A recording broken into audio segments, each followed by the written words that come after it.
Okay, I'm here with Faduma. I'm so glad to have her here with us for our second ever episode. She is a teacher, a writer, a poet, and just an overall dedicated educator. Very happy to have you. Thank you so much for having me. No problem. What would you like to share with us, Faduma? I'm a new teacher. I've been teaching for 3 years, but before I got into teaching, I just absolutely love creativity. So I was working as an artist for now about 11 years before I was getting into teaching. And I was working as a poet and playwright, as well as an arts educator. So that was my journey before teaching. Playwright. Yes. Wow. Okay. I didn't know that part. Yeah. That's pretty good. Has anything ever actually been like performed? Any of your plays? Yes, so I have two one-woman plays. The first was performed for 3 weeks at the Distillery District at a program called Watsa Theater. This is back in 2015. And then a few years later, I wrote the sequel. It was a play based on these characters who were questioning the societal cure to find a cure for autism. Wow. Have you ever thought about like doing script writing, like not just plays, but I mean like films? I've never written a script for film, but I am interested in it. Wow. No, I didn't know that. I just learned something. That's really cool. No, I used to be a writer. I used to do creative writing, but I just fell out of it. It happens.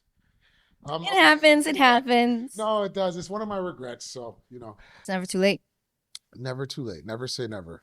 What do they say? Growth mindset, right? That part. Yeah. So it's true. It's true. Yeah, maybe one day.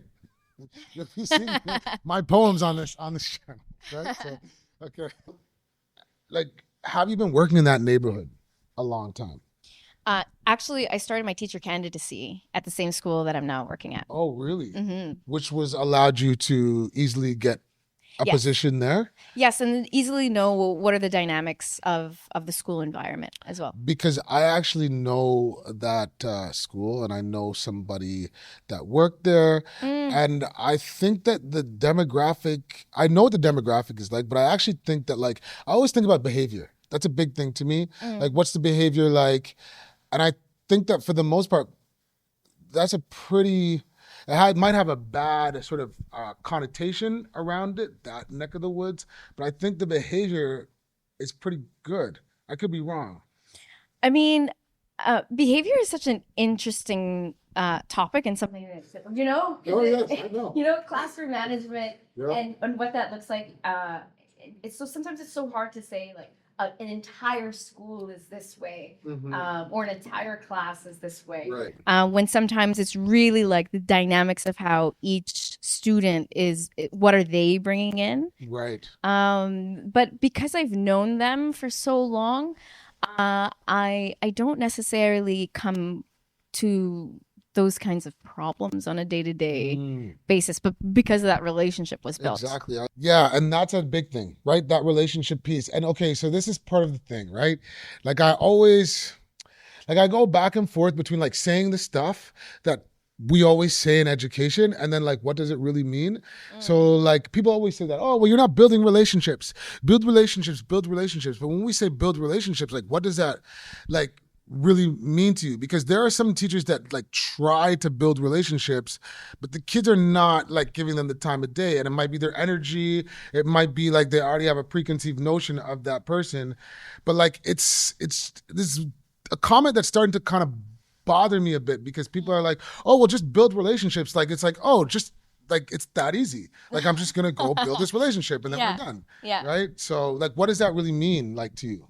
I that's a wonderful question. I think that when we think about the depthness of the relationships that we have in our personal lives, none of the relationships that we have in our personal lives are built in one day. These are things that are really built over time. And I think especially for the students who desperately require that trust, that compassion, that attentiveness from a teacher, and sometimes that's why we see some of the things that we see in the classroom, because it's really like, I want your attention, as opposed to or I hate you, especially with the primary ones.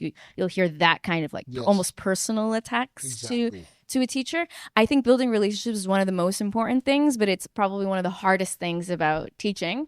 And it is right what you were saying about the energy exchange. It's like, well, the expectation, first of all, is I'm not your friend, but I am a loving and caring adult in your life. Exactly. And that there's a level of trust that we have to build that is important for your learning, especially for the students who are the most in need of that level of attentiveness and sometimes like the freedom to break down and not look like the quote unquote perfect learner. Yeah, that's interesting because I agree with you. The freedom to be able to be yourself. Like one thing that I used to do in my classes is we called it a community. It's called a community circle. It's really a restorative circle that I was doing, but I was so annoying about it because I did it every single day without fail. I love And I had to like almost build that dynamic where people were free to share on their own because some kids like to talk over each other. Some people like to have most of the attention, kind of as you mentioned. But that is definitely something to build. And so like it meant that the beginnings of my day were a bit crazy because I wanted to do this circle. So I had to like rearrange the whole class every single morning to make sure that I could have like 25 chairs in this circle. Right. So yeah, I agree with you. The relationship piece is important. And I guess like to ask the same question, like what are the first few minutes of your day like? How does that go? Okay, so this might sound strange. This is just my technique. Yeah. I prefer to stay later the day previously than to come earlier the day of. That's just like Interesting. I'd rather have everything set up, organized, printed. It's just merely because I'm not a morning person. And so I just know that if I have everything, all my, cookies in order Yeah. the day or the night previous, I don't have to worry about it like Later scrambling. I on. hate to scramble. Yeah. And then sometimes, to be honest, like especially in the middle of the school year, you feel that need. There's so much little things to attend to. If it's not report cards, it's IEPs. If it's not IEPs, there's always something going on. Yep. There's always some need to meet. And so, well, but in terms of when the kids actually arrive, Mhm. it's like picking them up from the door, greeting them, asking how they're doing, and then we line up and we make sure that the line is quiet before we get in. Because I feel like the start of the day, like similar to breakfast, how that should be like a great start to your day. Yeah. For me, I just my students have gotten into the habit of realizing the importance of structure and order, and I feel like sometimes like how we start the day, if we're a mess, it's going to be so much harder to take back that cohesive dynamic Yeah. in the afternoon after recess.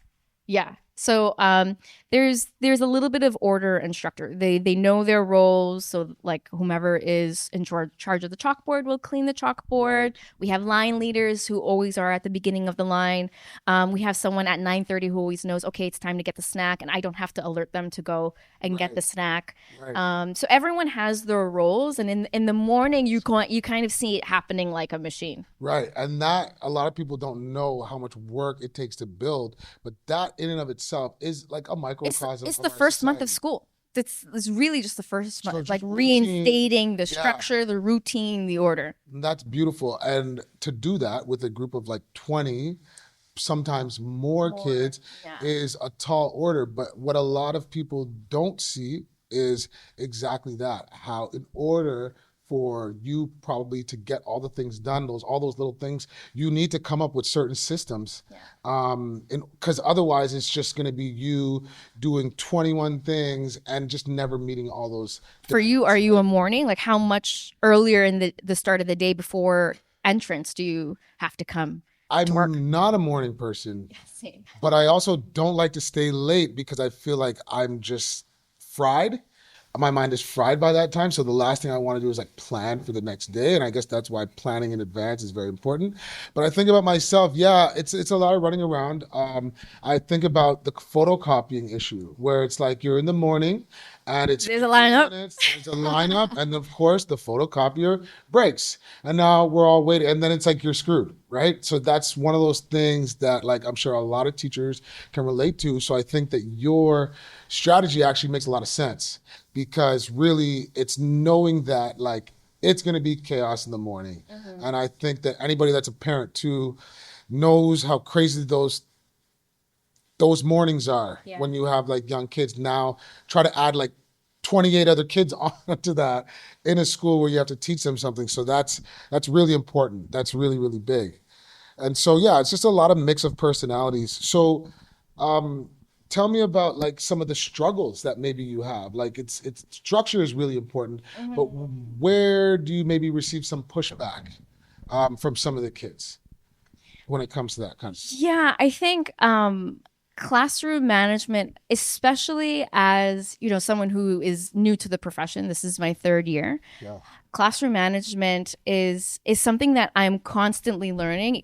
Either it's from the other teachers at the school and just kind of watching in the hallways. Well, how do they deal with the behaviors that were in the hallways? And always just watching to see, okay, well, how can I learn from my teacher mentors and kind of bringing in some of the lessons from Teachers College in the past. But I think especially for newer teachers, the application of learning on a day-to-day basis how to deal with classroom management looks a lot different than what we are taught in school. So there's that barrier between theory, how to treat classroom management versus the application of it. What do you do when you have a 10-year-old who's crying, kicking, and screaming? The realities that we see in the classroom.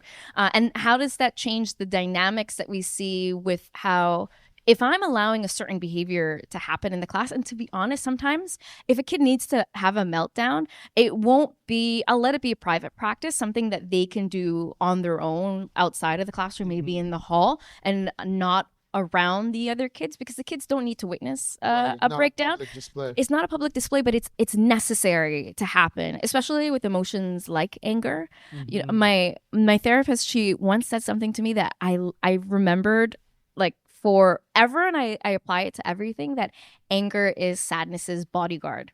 So when I see anger, particularly from a child, I'm like, okay, this is really sadness that didn't get a chance to express itself. And so I try my best to look at the humanity of a child and be like, I'm a grown woman who has difficulties managing my emotions on a day-to-day basis. I can't imagine you as a 10-year-old figuring out how to deal with the plethora of human emotions for the first time in this kind of way. And how can I be compassionate for you while you go through it, but also not deny that maybe it's not important to learn math right now. Maybe it's important to just remember, okay, do you need a breathing strategy? Do you need a calming strategy? Do you need to take a break from this? And like sometimes just being a little bit more flexible. I found that if I was like, you need to be, again, like what I mentioned earlier, like this perfect learner, where there's no such thing as a perfect learner. If I force them to be this idealistic student that I have in my mind, I think I'm doing a disservice to them and myself as a teacher.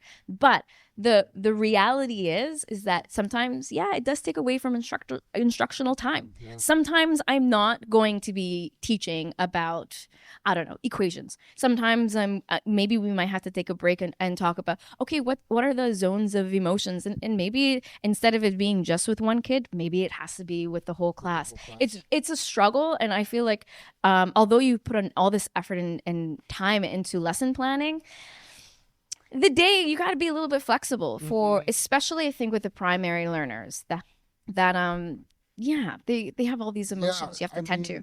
It's very interesting because I would actually like you to tease that out a little bit. Like, for example, like, and I don't think a lot of people understand this, like, there's only one of you. So when that kid is having that meltdown, it's very much a balancing act. It's now you having to think on your feet and possibly say, okay, in the middle of a lesson, let's say, possibly having to say, okay, like you said, let's have a whole class conversation about this, or now you having to deal with that student and then leaving 3/4 of the class to have to work on something independently.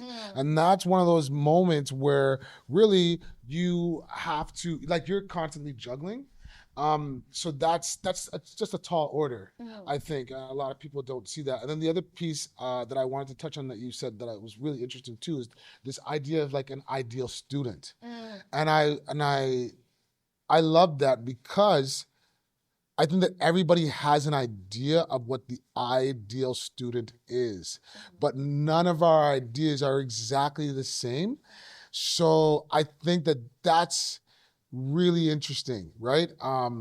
Because when I hear ideal student, I think about like sit down, be quiet, follow instructions, okay? Don't talk back, like don't do anything that's gonna ruffle any feathers. I just want you to be compliant, right? And so And the educational system does a great job of curating a generation of compliant young people. exactly, and I guess that's the question: is that an ideal student? Is that what we want from our kids? Right? To just sit there It's and an be ideal compliant. worker. When we train an ideal student to be like that, they become an ideal member of the workforce, Exactly. being told what to do, how to do it, and when to do it. And I think that's really interesting because if you ask most parents, I don't necessarily think that's necessarily what they want for their child. But I do think that what I described in terms of the ideal student is a picture that a lot of people might have in their mind as well Yeah. when they consider that ideal student. So that that leads me to sort of tease this out a bit more. Like, what's something that you've had to sort of deal with that is not the typical teacher role? Like we just talked about a student having a meltdown. Now you've essentially become, I don't know, you could say a therapist, you could say a social worker, you're obviously trying to help this kid with whatever mental health issue they may have. So what's an example of something else that is not necessarily typically part of your role that you find that you might have to do, not necessarily on a daily basis, but fairly often? That's a great question, and I think all teachers know that we aren't just a teacher. You kind of play the pseudo parent. You play, depending on your age, an older brother, older sister. You play this nurse if they get hurt. You play all these different figures in their life, but I think most of the time I almost find myself going into therapist mode. Of like, because in my case, these are the COVID babies, so they were in kindergarten during the pandemic. Oh wow! So all these like really crucial, you need to share. It's time to share. Please raise your hand. There's some of these very like minuscule things that they should have already learned that still at grade 4 need to be reinforced. And so I think though, but also. Again, kids are allowed to be kids and they're allowed to have these emotions. And so I think I'm a little bit flexible, honestly, with what we were talking about earlier with the meltdowns. And I kind of let it happen as long as there's time to kind of talk about, okay, well, what are the next steps? So I think that's the kind of thing that took me off guard is the amount of emotional skills, the socio-emotional, the mental health, and having to find as many different ways to prioritize the well-being of my students. Not only in my interaction with them, but then their interaction with each other. Because I can't control what happens outside of the classroom. I can't control what happens after 3 p.m., but I can certainly control how you, how you act towards other people and how other people are reacting to you in the classroom. So the emotions and mental health and well-being, of course, we know that as a teacher that those are things that we are going to curate and make sure that our kids feel loved and welcomed in the classroom. But I guess I just didn't expect to have to monitor emotions to this like the day-to-day kind of basis. But again, like if they're not emotionally prepared to deal with themselves, I can't expect them to show up as a learner. Yeah, there's no teaching happening in that situation. Absolutely not. Or learning, as you say. So I wholeheartedly agree with that. But then the flip side of that now too is that takes an emotional toll on you. Oh, because now plenty. You're spending and that's again the mental load, the emotional load of a teacher having to fight these battles on a daily basis. Nobody understands after work, I need an hour of silence. And I feel like sometimes my family in particular, Mm-hmm. they're just kind of like, oh, like, let's talk. I'm like, please, I spent the past 6 to 7 hours talking. Like, I just need 1 hour. Well, and also just to add to that, it's not just the talking, it's the amount of decision making. Because what happens is you suffer from decision making fatigue because during those hours, you're spending miss this, miss that, miss that. And it's like it might seem insignificant, but you're making so many of these little decisions and having to think on your feet for basically 7 hours straight. And how do you deal with decision fatigue in the classroom or as an educator? Well, I take some of similar to what you do. I have certain systems. So for example, ask three before me. A lot of teachers will be very familiar with that. When I was teaching younger grades, I had to put up anchor charts, as we call them, just charts on the wall that sort of look at what is the difference between tattletaling and actually being concerned, right? And like breaking down those things, because especially with the young kids, a lot of the times they'll come up to you and want to tattletale on somebody, but really we have to have the conversation that you're trying to get this person in trouble. You're not actually concerned for their safety. But there's a lot of talk that has to happen in that regard, like you were saying at the beginning, just to kind of build that foundation. And to be honest with you, it's not foolproof. You'll leave and you're still mentally drained and exhausted. For me, I'm a parent. So like somebody told me this long ago, don't ever teach the grade or the age that your children are. And that's really a big one because, like, for example, my daughter's in grade 2. If I was dealing with grade 2s all day and then I come home to a grade 2, it just wouldn't work out. But because of that decision fatigue and some of those other like emotional loads, if you will, yeah, it means that you can sometimes be very short with people that like you love in your because you're just giving so much of yourself to this profession. So like, yeah, it's a lot. And I wholeheartedly understand why you need that hour to just, what's the word I'm looking for? Just sort of let loose and not have to talk to anybody and not think about anything and just get back to like a baseline. Right. So I love strategies like 3 before me because yes. Also it tells me as a teacher, if 3 of y'all don't understand, that means I have to give clear instructions. Oh, that's a good point. You know what I mean? Like, it's because I can't always put it on them too, right? That's a very good like, point. oh man, like what do I need to change if X amount of students don't get something? And we say that too, right? Like if you're doing a test, if you're doing some kind of assignment and you're getting it back and you're seeing the majority of your class, it's not necessarily something wrong with them. You have to ask yourself. That teacher assessment and feedback too. What am I doing with my teaching that is not necessarily getting through? Yeah. So we've talked a lot about the hardships, a little bit. I do want to talk about like sort of what led you to this job and what you actually enjoy about this position, because that's a big piece too, right? Like you have to have the yin with the yang. So, and I'd love to hear from you two as to how you got started. Yeah, please, yeah. So my mom says that when I was a child, prior to kindergarten, that when we were at Zellers, remember Zellers? Yes. I would run to like the book section and the crayon section, and I had this like fantasy about school being this good place. Right.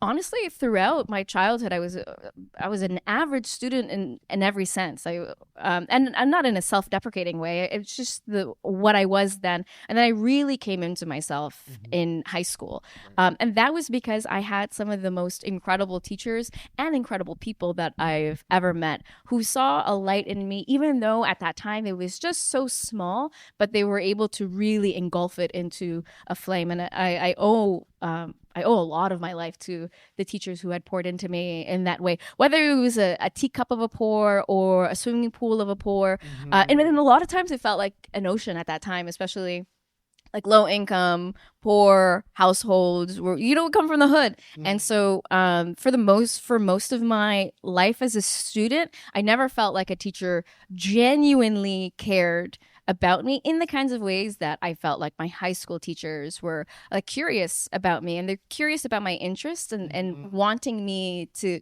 grow. And I have one teacher in particular that I still see to this day, who she was my grade 9 English and drama teacher all the way up to grade 12. So I saw her every year. Wow. Yeah, and it's someone who I still see to this Still day. like connect with I them. still connect with Oh wow. to this day. And so it's really, I think that because I've had some really positive experiences as a student, again, later in life. And that's why like when teachers might consider a student like an average student, I remember I was once considered an average student, but then someone saw a light in me, particularly my love for creativity. Right. And it was then that I was like, oh my God, I'm actually good at something, which then led me to become good at science. I was never good at science. But when I was good in English, I then became good at science. And like sometimes that, you know, how that spark can kind of travel into The domino effect or something, exactly into other subjects. yeah. And then after university, I was really interested in the arts. I was working as an artist for 10 years. And it was through the arts and teaching poetry that I was kind of like, you know what? Maybe I could apply to teachers college. And that was kind of my pathway. Right. But it was integral for me that I had that impact from those teachers like Miss Morneau or Mr. Burkett, like people that I really vividly still remember their impact on me, because I have a frame of reference of what it means to be a caring adult in someone's life. Sometimes it's not even about being a teacher. Sometimes it's not even about how much I learned from you, but how much did I learn about myself through you. Wow, that's a gem right there. Wow. That's actually good. No, but it's the whole concept of nature versus nurture. And I think that's really important. I think a lot of teachers have that story where somebody saw some potential in them. Somebody inspired them in some way. Because like, do you have someone that like, I mean, I have a couple of people, but like, I never, like, I was always a decent student. But I like even in my final year of high school, I had no idea what I was gonna do, and it was literally like a conversation with a friend, like walking after school, and he's like, "Yeah, I'm gonna go to college," and I was like, "Okay, like maybe I'll do that." Like it was like something that I wasn't even thinking of, and then when I went into those college years, I still never had any intentions of being a teacher. It was I worked at a camp. I was like in charge of a camp one day, and I was like, "Wow, this is actually fun." So it was kind of that, because I remember I pushed back a lot as a student for some teachers. This rule is stupid. Why are we doing this? And if things didn't make sense to me, especially in high school, then I would push back on it in a very real way, to the point where I actually graduated from what's called an alternative high school. And it was just a better fit for me. Teachers were addressed by their first names. It was a much smaller group of kids. So then I started to, and it wasn't that the level of academics was lower. It was just the way that the material was presented was very different. It wasn't like sit in this class of 25 students, here's the worksheet, just do it. It was like we were involved in like every process of decision making at the school. I love that. So it's just very different. But that made me see another side of school, I think. And I kind of went into teaching channeling that sort of energy, like wanting to do that. Hence the restorative circles and stuff like that, like wanting to give students voice and have them have a say in what's going on, and maybe be able to discuss controversial topics, like just do it a bit differently, right? So I think that that's what propelled me into the position. But yeah, there's just a lot of things that you don't prepare for. So when you're in it, I think it's very different. And because you have to navigate these quote unquote rules that still exist. And as much as you want to give kids sort of carte blanche to do what makes sense, like you realize that some kids can't handle it. It's a maturity thing, it's an age thing, it's a classroom dynamic thing. So I would say I went into it a bit naive. If I'm going to be completely honest with you. I think we all do. Yeah, I think we all do, because you're then met with sort of a number of things. that you weren't anticipating. However, having said that, like I've had a really good high school teachers. I can think of one specifically that taught me world religions. Um, and I grew up in a religious family, but this was to be able to look at all different religions, Islam, Buddhism. We looked at Taoism. We looked at Hinduism. We looked at so many different religions, and I started to recognize the relationship between all the religions rather than the differences. It was just an eye-opening class for me. And we did things like meditation in class, which was like the first time, yeah, we had done that. We read books like Siddhartha, which if you haven't read is a classic you should read. But that opened my eyes to a lot of things about like what school could be or how it could be different. Because I'd never experienced this like in my previous schools or right. So that kind of thing. So I think that's beautiful though, because you had that experience, you were able to bring a different lens into teaching. Yeah. And that's kind of the idea, right? Like I also knew, and I'm sure you experienced this too, there's not necessarily a lot of people in this industry that maybe look like you or have the same background. And I think that going back to the whole relationship piece, I think that kids see that right away.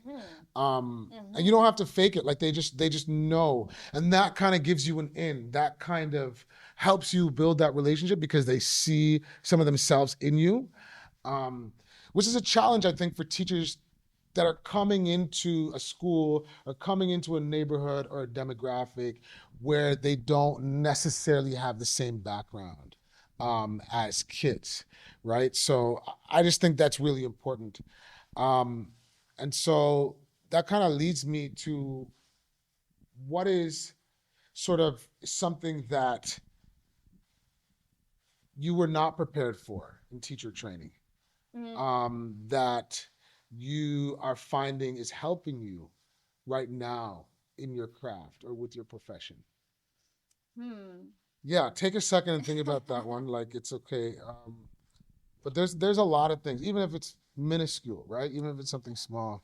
I think Teachers College does it's best to prepare you for the differing needs in the classroom. But again, like also I feel like sometimes it's unrealistic to expect us to do all the things that we do, particularly when it comes to you have a group of students who have different needs. Well, first of all, everyone has different needs and strengths that they bring into the classroom, but some needs are very specific, especially when we were looking at individual educational plans. Exactly. And that, you have a grade 5 classroom, but you have 2 students who in math are in grade 1. And then you have 3 students who in language are in grade 3. So you are planning a full year. And just to add to that, you could literally also have one student that's like working at a grade 8 level in math, right? That's just super outstanding. Yeah.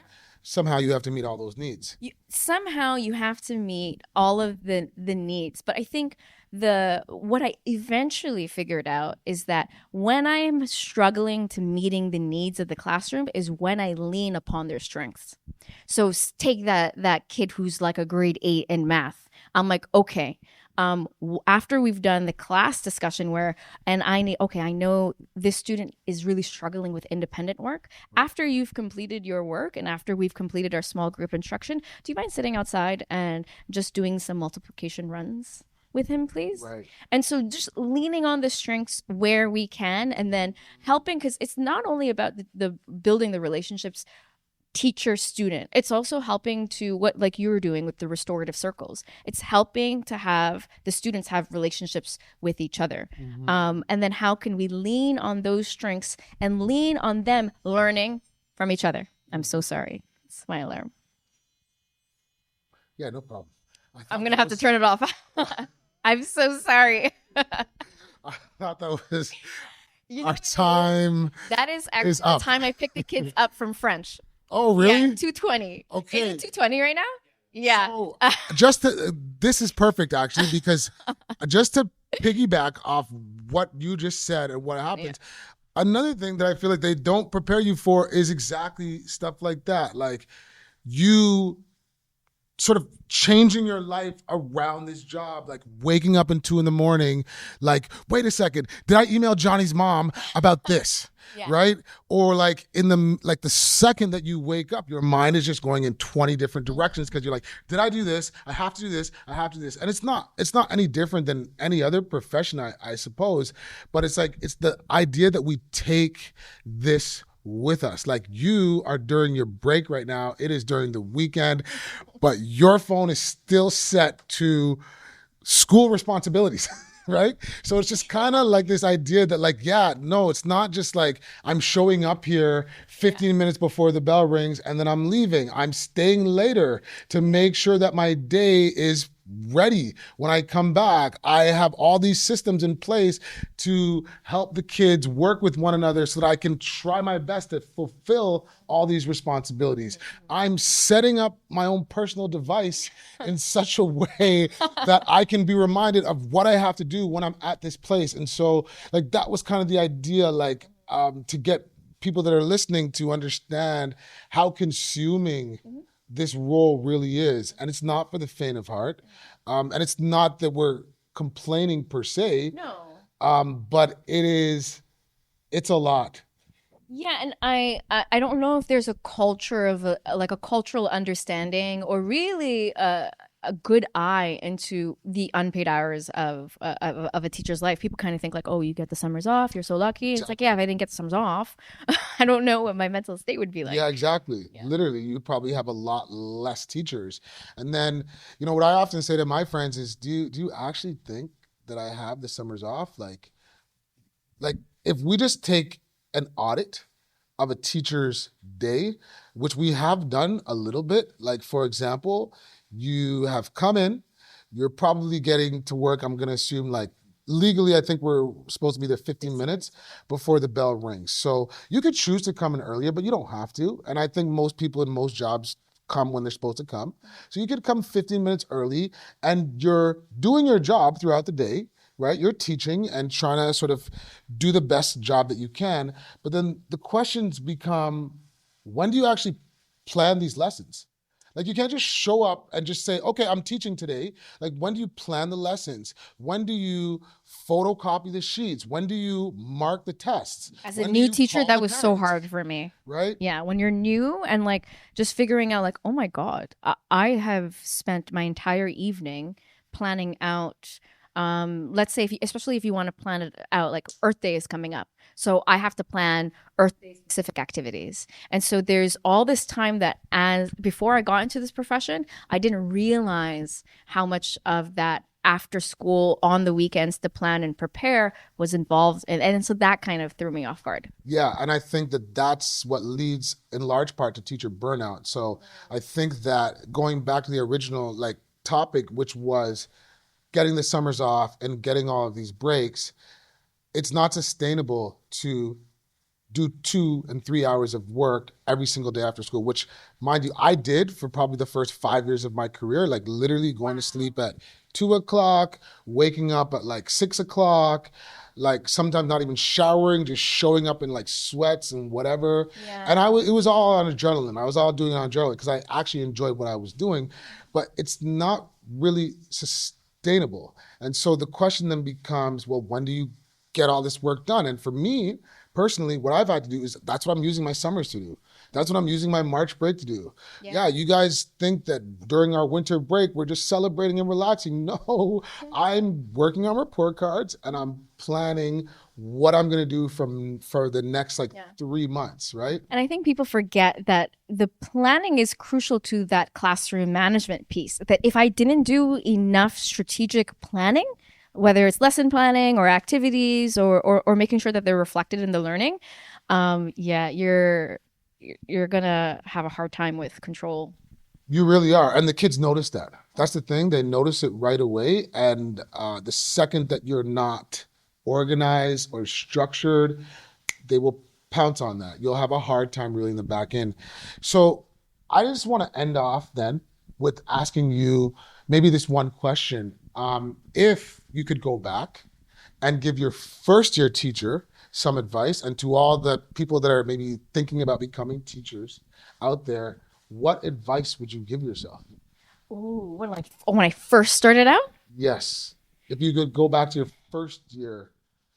I think that my answer as a first year teacher looks different than a first year arts educator, because then I'm looking at 10 years ago, versus first year teaching is about 3 years ago. Yeah, let's talk about like sort of like the regular, not arts education, but Okay. just like general Yeah, in the education. school board.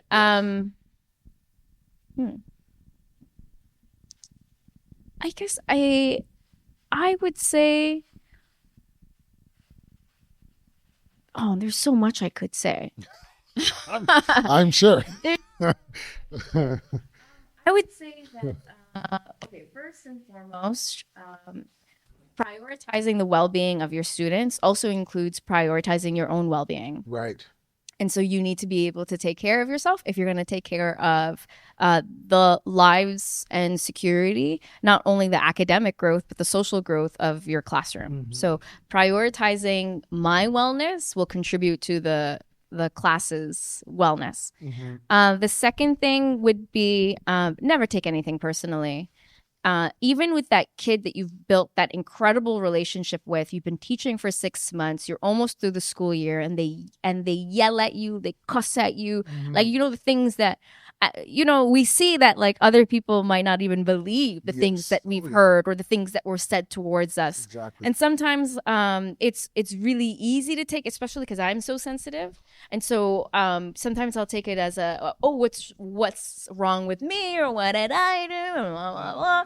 And it's even still something I need to check my own ego. It's like, at the end of the day, girl, you're really gonna fight with a 10-year-old? You're gonna bicker and argue back and forth with a 10-year-old? Yes, but you are still a human at the end of the day. 100%. So there's a break. So it's like giving yourself grace, but also not taking every single thing personally, and that sometimes when a kid feels really safe with you, again, like what I was mentioning with sadness and anger, you may be the only person that they feel comfortable sharing those aspects of themselves. So to not take everything so personally. And then lastly, to build the teacher community so that you have people like this to talk to. Because your friends, as much as they love you, there's only so long they can hear about what so and so was doing in the class. And also it's like knowledge sharing, the knowledge sharing that we do with teachers to help us with the lesson plans, to take off some of that load. It's like, hey, I know you're teaching grade 6, and I'm really looking for a math assignment that we can use during Black History Month. Do you have anything? And like, okay, perfect, because I know it's Greek History Month, so you can use my philosophy and English. Right. So we can do that swapping, that knowledge sharing. Yes. Because I feel like that's where sometimes when you treat this profession as an individualist profession, that it's me, myself, and I, and then the kids, then we miss out on opportunities for learning. We miss out on opportunities to save time. We miss out on opportunities to learn from each other and our own expertise, because regardless of how long you've been teaching, whether I'm with someone who's been teaching for 20 years and someone who's teaching, like for myself, who's new to the profession, I still bring my lived experiences. So I think the last thing I would tell to me is that your lived experiences of poverty, of loss, of grief, of joy, of family, all these things that you've experienced in your own personal life is really going to be of aid. And then well, they matter. They matter. They matter. They matter. They matter. Yeah. Whereas before, we might have learned that they don't matter. They actually do, and that's what's, I think, for myself, I'm sure for you too, has allowed you to build some of those relationships, because you can come in there and you can be yourself, and I think that's often overlooked sometimes in our profession, because we have to be a certain way.